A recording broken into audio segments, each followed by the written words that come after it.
इफिसियों के पत्र 6 अध्याय का 10 से 11। इसलिए प्रभु में और उसकी शक्ति के प्रभाव में बलवंत बनो, परमेश्वर के सारे हथियार बांध लो कि तुम शैतान की युक्तियों के सामने खड़े रह सकोगे। हालेलुया।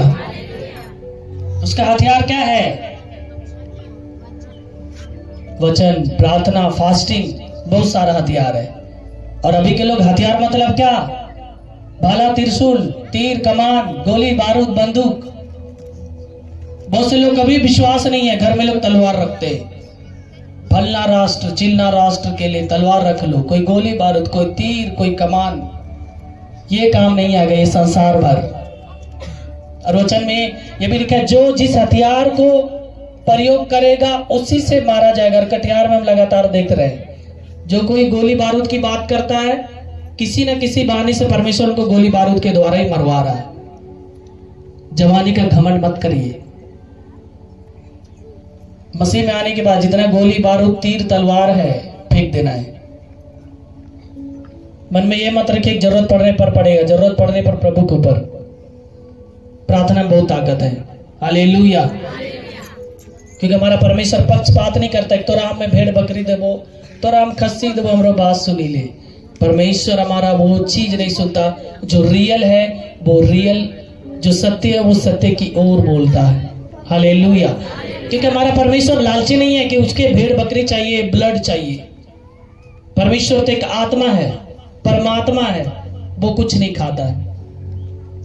कहावत में जो दिखता है वो बिकता है, जो खा रहा है वो परमेश्वर कभी नहीं हो सकता, वो लालची। क्योंकि परमेश्वर के वचन में लिखा है, तुम उसकी शक्ति में प्रभाव होकर बलवंत बन जाओ। यदि आप प्रभु में हैं तो ओरिजिनल मजबूत प्रभु मसीह बनिए। दो नाव पर पैर रखने वाले नहीं। तुमको जरूरत पड़ेगा, मेरा ये काम है, हो गया इसलिए मैं जा रहा हूं। परमेश्वर सब देखता है। दो नाव पर पैर रखना बंद करें। रियल परमेश्वर को आप जान रहे हैं, उसके अनुसार चल रहे, उसके डरवैये बन रहे, तो उसके बलवंत हाथों के नीचे रहिए। जो कुछ भी आप मांगे, प्रभु आपके सारे बातों को, सारे कामों को, अपने कानों को आपके ऊपर लगा रहा है और वो सारी चीज को सुन रहा है। आप यहाँ पे कुछ करेंगे, पीठ पीछे कुछ बोलेंगे। बहुत से लोग मेरे बारे में बोलते रहते, तो ठगे तो ये ना करें, बोलते रहिए, परमेश्वर है। लॉकडाउन से पहले कितना भीड़ था? कितने लॉकडाउन से पहले आते हैं? लॉकडाउन से पहले से आते कितने लोग? ओनली पुराने लोग। उसी तरह यीशु मसीह के साथ हुआ था। यीशु मसीह 5000 भीड़ में जब लोगों को प्रचार कर रहे थे तो लोगों को लगा भूख, तो यीशु मसीह नजर दौड़ाए। उनके पास तो पैसा भी नहीं था, क्योंकि यीशु मसीह कोई जॉब नहीं करते थे, कोई बिजनेस नहीं करते थे। देखा एक बच्चा के पास 5 रोटी और 2 मछली है, तो उसको मांगकर प्रभु ने, परमेश्वर को नजर दौड़ाई और उन्होंने प्रार्थना किया और अपने चेलों से कहा, सबको बैठा दो और बांटते जाओ। 5 रोटी 2 मछली 5000 लोग खाए, 12 टोकरियां बची। इसका मतलब क्या है? अभी जो जितने लोग हाथ उठाए ओनली प्रभु के चुने हुए लोग शुरू से आ रहे हैं, बाकी लोग ऐसे रंगरलिया देखकर चलते बने। उसी तरह यीशु मसीह के पास कोई रोटी खाने आए थे, कोई उसका शकल देखने आए थे, कोई चंगाई लेने के लिए आए थे, कोई वचन के भूखे थे, बस। बाकी वहां 12 लोग ही बचे जो प्रभु के द्वारा चुने हुए, परमेश्वर के द्वारा चुने हुए लोग थे। बाकी लोग 5000 भीड़ कहां चले गई?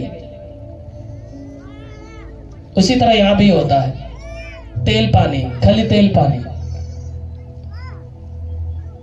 बाकी पुरानी चीजों से नहीं सुधरना, नशा से बाहर नहीं निकलना, एक पत्नी पे खुश नहीं होकर कौन कौन नबियों का बात को सुनकर 3-4 शादी करना, सौतन में लड़ाना।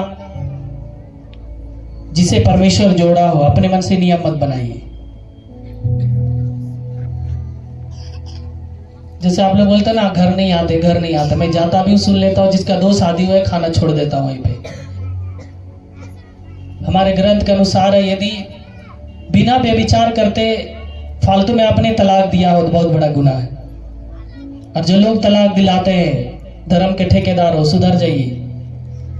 जुबान टेढ़ा हो जाता है, लकवा हो जाता है, क्या हो जाता है जवानी में। झूठ का कमाए मत खाइए, झूठ के तरफ मत बोलिए, क्योंकि खुदा का कलाम कहता है सत्य को जानो, सत्य तुम्हें स्वतंत्र कर देगा।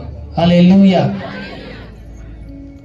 इसलिए जुबान से जब ऊपर ऊपर प्रभु प्रभु बोल रहे हैं और अंदर से आपके जीवन में कीड़ा पड़ा हुआ है, तो कभी भी खुदा काम नहीं करेगा आपके जीवन में।